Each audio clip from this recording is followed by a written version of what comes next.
What's up guys, it's German Hernandez here, and today's video will be focused on how to diet properly. Stay ready, so I'm ready, let's roll.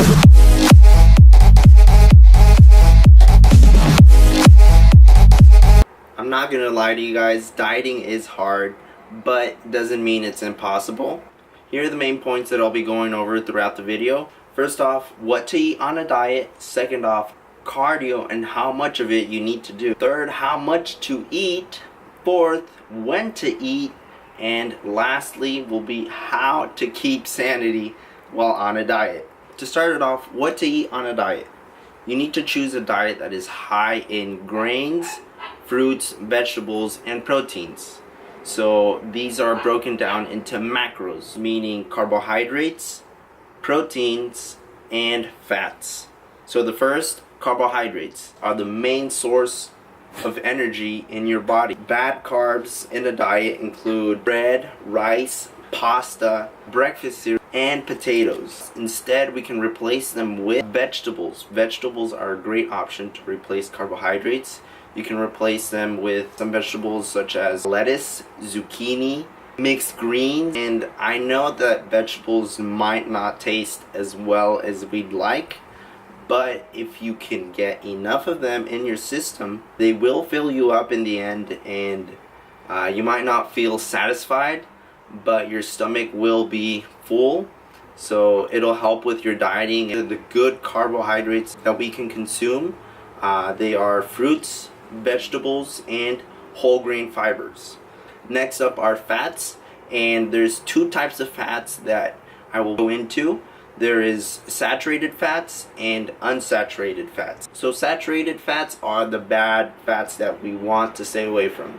Unsaturated fats are the good ones that we can still consume, but to a limited amount, because our body still needs fat in order to survive. All food products have some fat in them, such as dairy products, meats, butter, oils, etc. You should look for foods that are low in total fat, saturated fat, and trans fat. A way you can do this is by looking at the nutrition label behind the food product that you guys are buying. For example, you're buying some chips.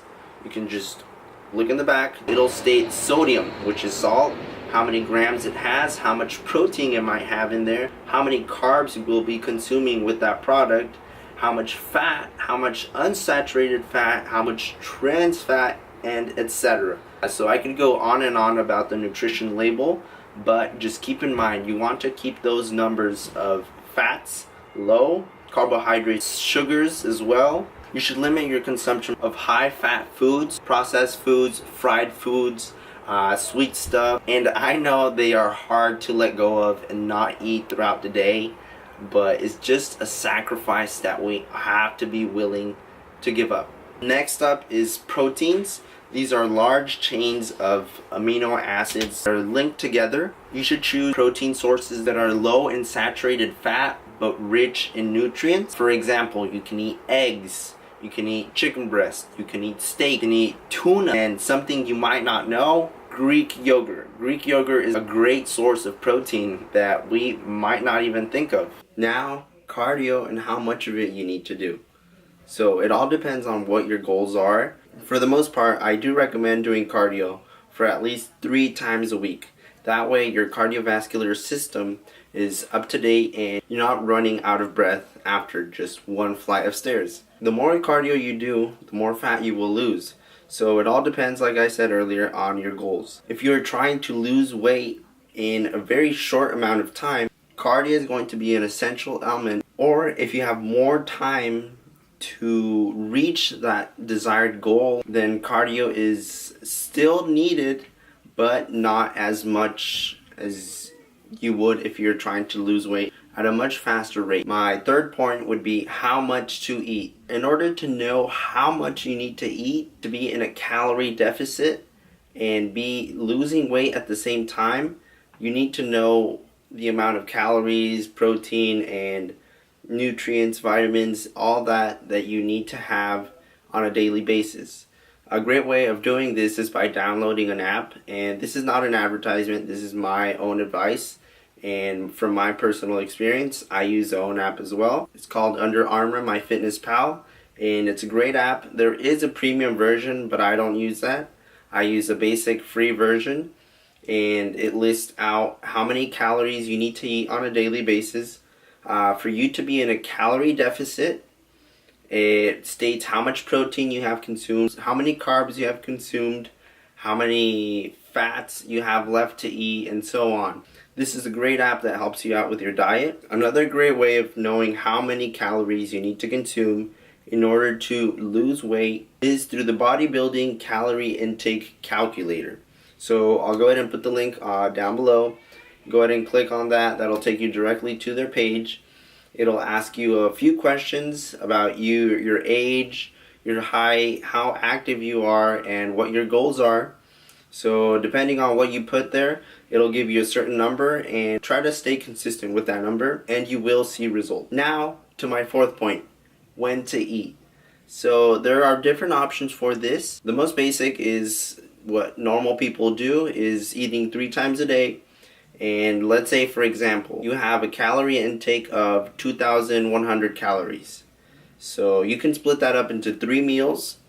All of them would be 700 calories each, and you would still be in your calorie goal, in a calorie deficit, and you would be losing weight. But if eating 3 times a day is much harder for you because you get hungry between those meals, you can also snack or just split up all those meals into much smaller portions. That way you eat more throughout the day.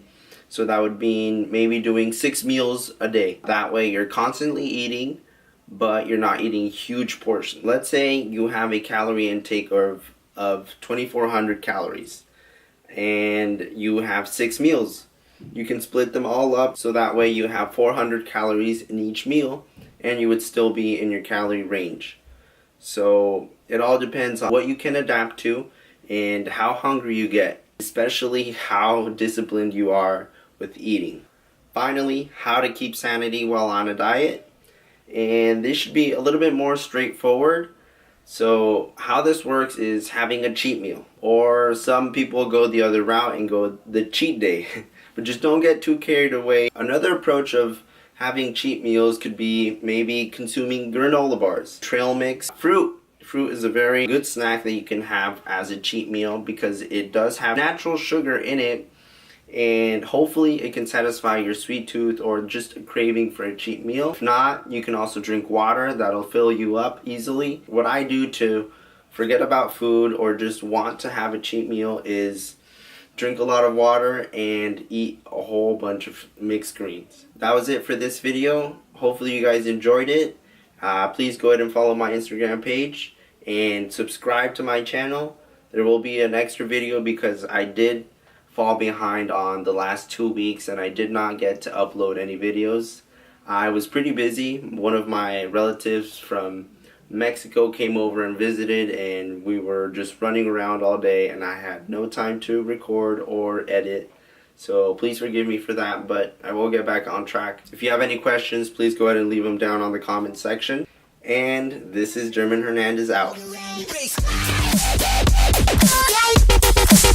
You ready?